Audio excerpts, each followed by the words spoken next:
Alrighty, Father. You ready I am ready for Lent? for Lent. Thank you. Yes. Yes, you're pointing me in the right direction here. Oh, Uh, okay. Basic question, maybe a softball answer. What is Lent?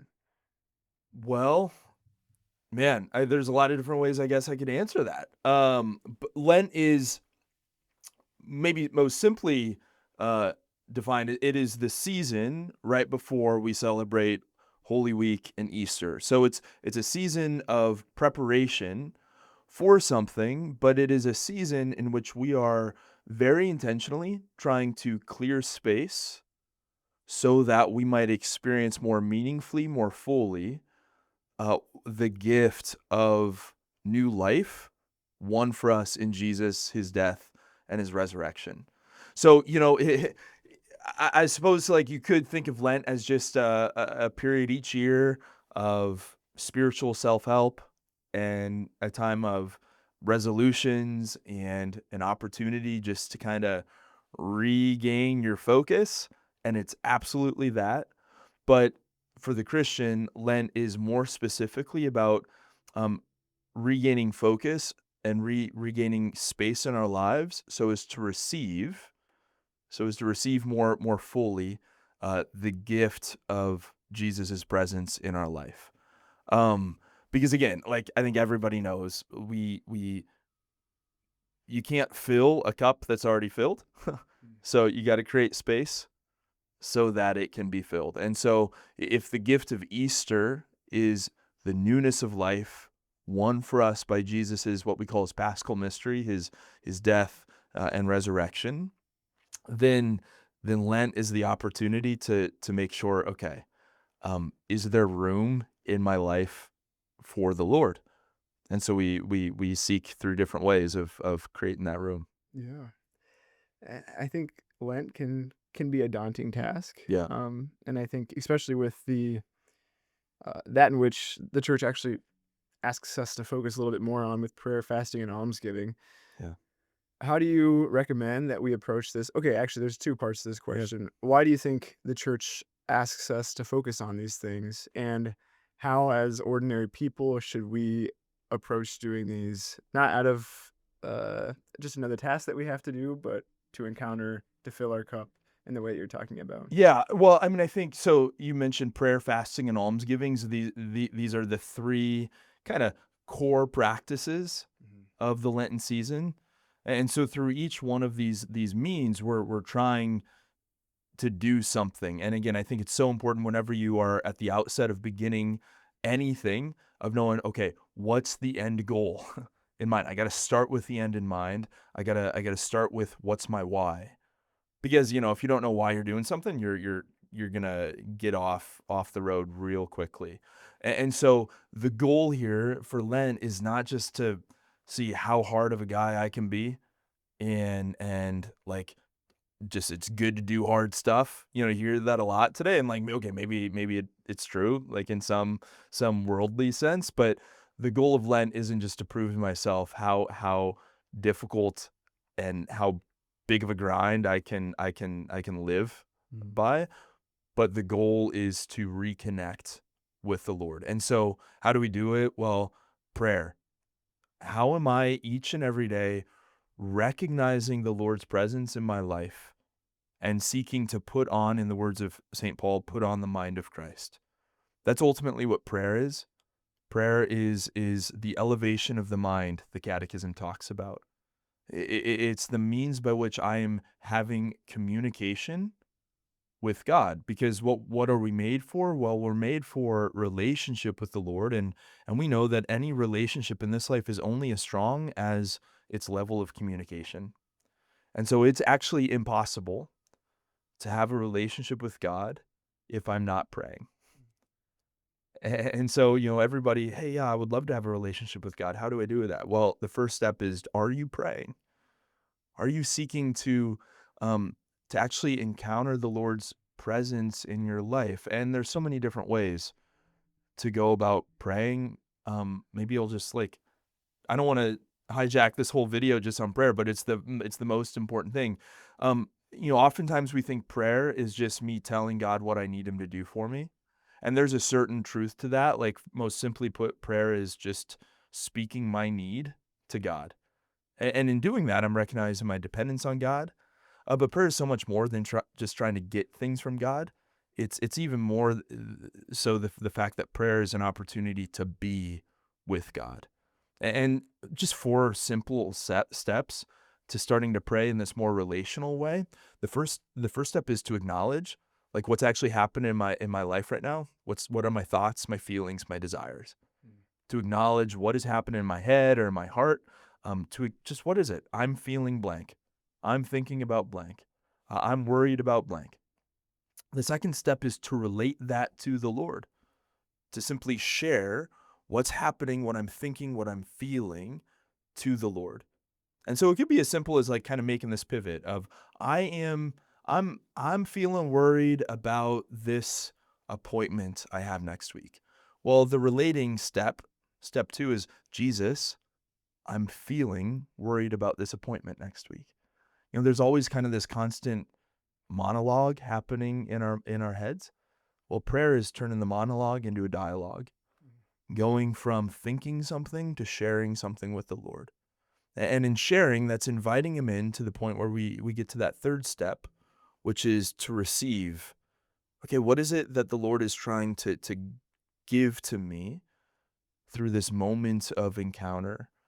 And that might come at times with a consolation or a thought or maybe even a feeling, or it might just be silence.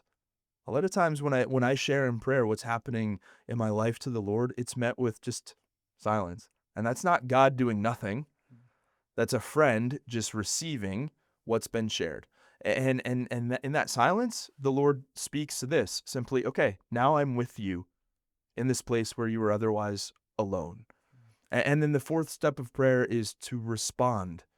Okay, having had this experience, having been had this opportunity to know I'm not alone in this part of my life now. How am I going to see my day differently? How am I going to experience my life differently that the Lord now is with me? So that's just one way of entering into prayer, but however you pray, it's all about developing a stronger relationship with the Lord. The second area that we often practice during Lent is almsgiving. This is recognizing that my life is not just about me. So often we can be so focused on ourselves, and we know this. I know this. Almsgiving gets me out of myself to become a person of service, a person of concern for those less fortunate, a person who has eyes to see, in the words of Mother Teresa, Jesus in the disguising distress of the poor. And so how am I recognizing that the gospel commits me to a life of service, care, and charity to people other than myself? Almsgiving is a great way to encounter the Lord, because it makes me one with the needs of my brothers and sisters who, through the busyness of life, through kind of the luxury of Western modern life, um, I'm often just able to kind of be immune from.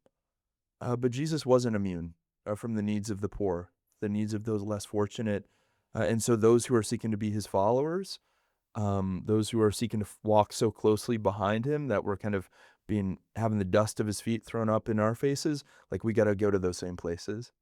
And so we got to think about, how am I actually going to live my life as a gift for those who need me? And how is Jesus trying to approach me through those less fortunate? And then that last area is fasting. Fasting kind of gets a bad rap, but actually you see how, um, even in our modern world, like, intermittent fasting and, oh, it's super healthy for you. Well, these are just like religious impulses that we've had for a long time. That the Christian faith has always incorporated fasting because, hey, I've got this desire for, um, you know, a big pop and a pizza and all of this stuff, and I think, hey, that's gonna make me happy. To kind of refrain from that, to fast from that, makes me more in touch with this deeper desire I have. Like, there's a lot of worldly things that we seek to fill our lives up with, thinking, "Hey, my contentment, my joy, my happiness, my peace stands on the other side of me just getting this momentary thing. But the fact is that's not the case. We have a deeper desire that's met, that's fed only by the Lord. And so fasting allows me to refrain from meeting some of those instant human needs so as to be more focused on that deeper spiritual need I have, Mm, which is met by the Lord alone. mhm. That was a really long answer. I'm sorry. No, I appreciate that. There was somebody in OCA a couple of it was probably a couple of months ago now, who had stated something, along the lines of, like, "I don't understand fasting. I don't understand, like, Yeah. why the Lord would be or why I would need to do something uncomfortable. I feel like the Lord wants to meet me to be comfortable." How would you respond to that? I mean, that's a Yeah, great it question is. because the Lord doesn't inflict pain. He doesn't want us to experience pain. Mhm, But fasting is a way in which I'm trying to get in touch with this deeper need that mm, often just gets masked over. mhm, Um, and so it's not about the pain. It's about the harnessing of a desire mhm, for the Lord. Um, and at the same time, like nothing quite wakens us up like discomfort. mm, Nothing kind of shakes us out of complacency like a little bit of pain. mhm, And sometimes nothing grows us up more than the discomfort of pain. And so, like hunger pains, hey, the Lord, we are to feed the hungry. mm, But those of us live in a world in which hunger is really far from our minds. mhm, Getting in touch with that bodily hunger is meant to be a means to encounter that spiritual hunger that we have. Pope Benedict said, "Hey, you weren't made for comfort; you were made for greatness." mm, And I wonder if so often we become so comfortable in this world that our desire for heaven is is just kind of masked over and kind of snowed over. No, we want to keep that desire for heaven alive in us by recognizing the good things of this world as being opportunities to kind of point us in the direction of heaven as our lasting happiness, but not as the thing alone. mm.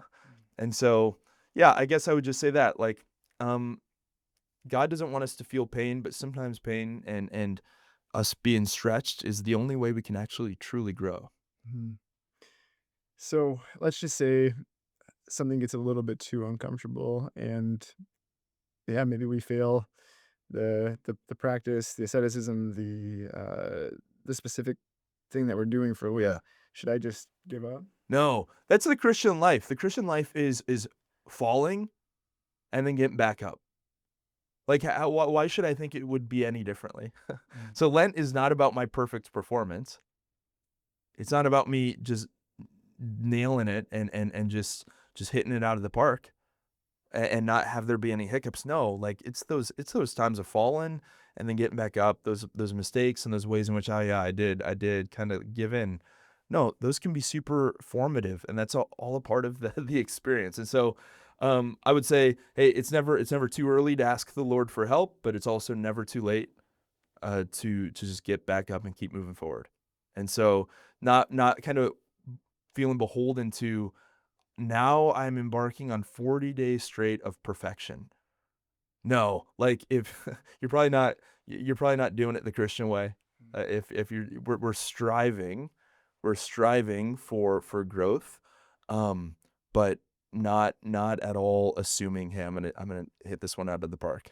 yeah. Cool. Awesome. Great. Well, that's Lent. Thank you, Father, for Yeah, that. absolutely. Have a good one. Good luck. Thank you.